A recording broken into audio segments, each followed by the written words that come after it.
Hello and welcome to our webinar on MTD for income tax. So we're just going to go very quickly through the key features, what's needed and what the next steps are. I'm Rosa Cooper, I'm a director in the cloud team here at PM&M. And I'm Laura Hewell and I'm the manager in the personal tax team at PM&M. Okay. So from April this year, April 2026, landlords and sole traders with income over £50,000 will be mandated into MTD for ITSA.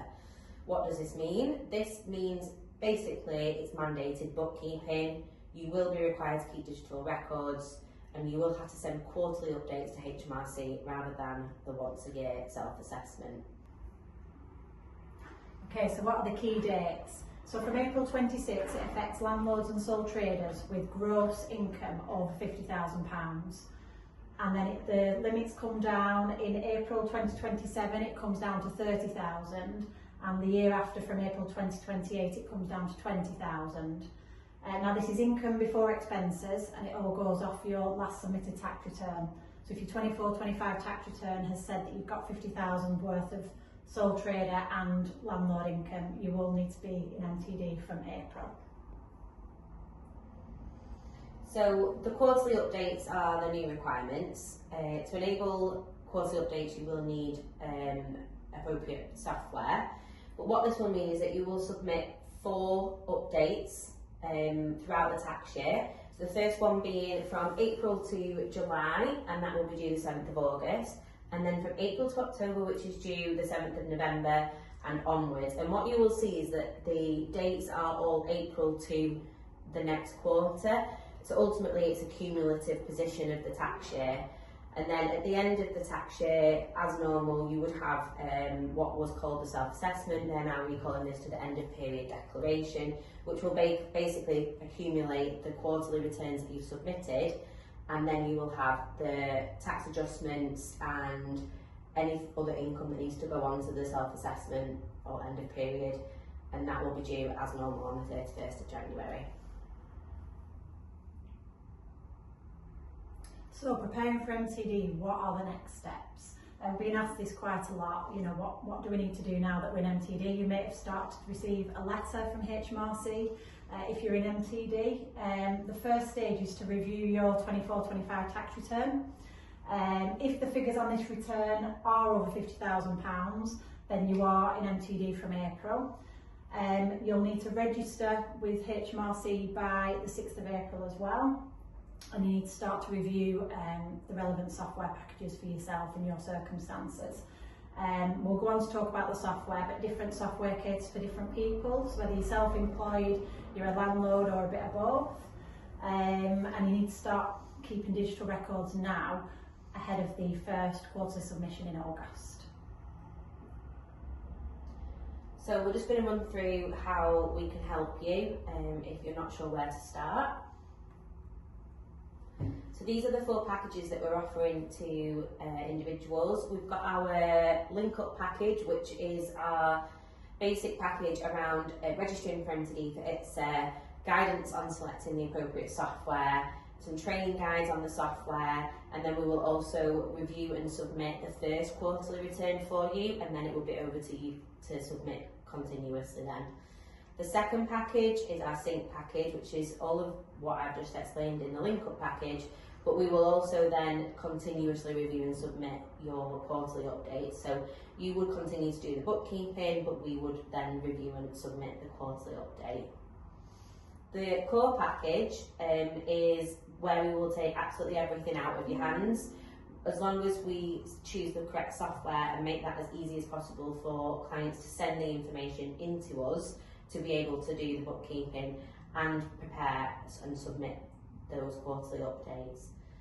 The last package, the flow package, is our full package, and this will be for clients that we don't already submit self-assessment returns for, but people that are coming for assistance with MTD for ITSA, we're going to build in the annual declaration into that flow package as well.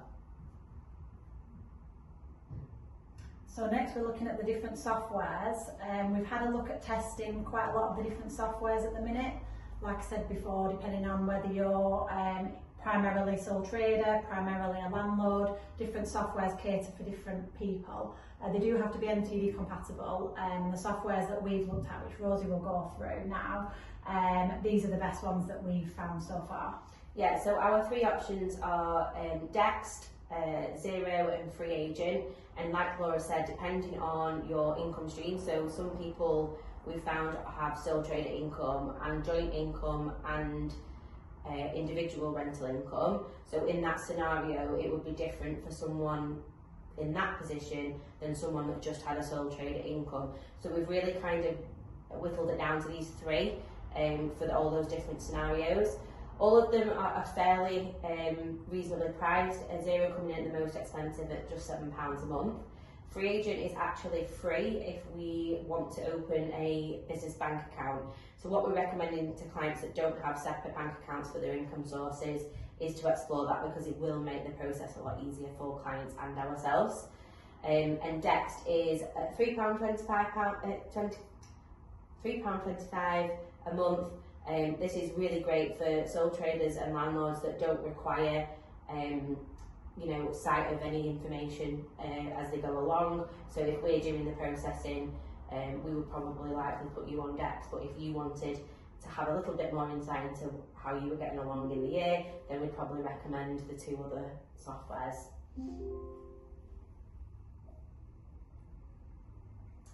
So just to run through some FAQs that we've had, obviously we've been doing some beta testing and we've now got clients that we're ready to kind of progress setting up for MTD for ITSA.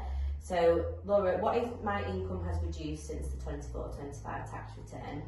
Yes, we've had this question quite a lot. So we'll have circumstances where people have been self-employed for the whole of the 24-25 tax year. They might have not taken on as much work in the current year. With MTD, it's whatever's on your 24-25 tax return. So if it's over 50 grand on there, and say you're doing 30-40 grand at the minute, you will still be required to register for MTD. It's sort of, you're in for 3 years, so whatever, if you're already in it based on 24-25, it needs to be 3 consecutive years that you're under the threshold before you can come out of MTD. But just bear in mind that the threshold is coming down, as I said before. It'll be 30,000 from April 27 and 20,000 from April 28. So it's more than likely that if you're in MTD from this April, you will continue to stay in it until you cease completely. And what if I have just started in self-employment? So another good question. So if you've just started, say if you've started in January, in the current tax year, you'll only have January to March. So you won't be in MTD from this April.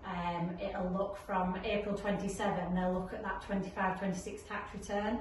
And because you've got income from January to March, they will actually annualise that income.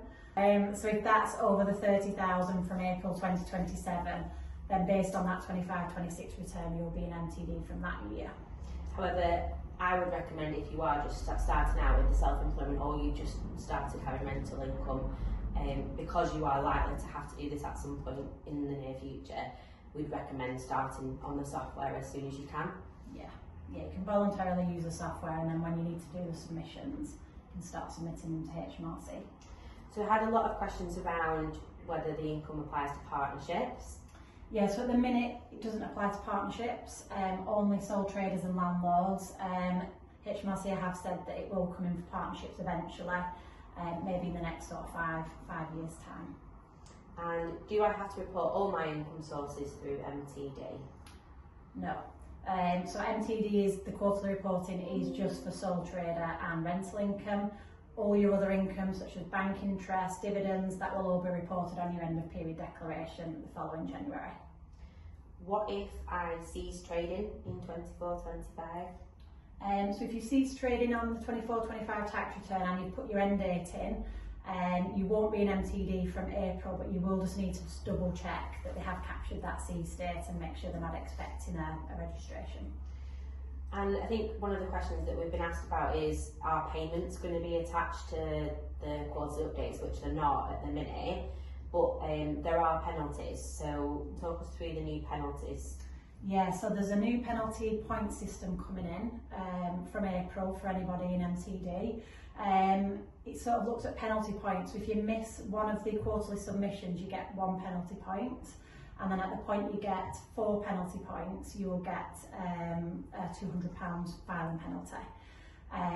Then you have to go 2 continuous years before that penalty points are raised. So you have to have sort of a 2-year clear period to avoid any more penalties. And what is happening to the self-assessment return? The self-assessment return will just continue.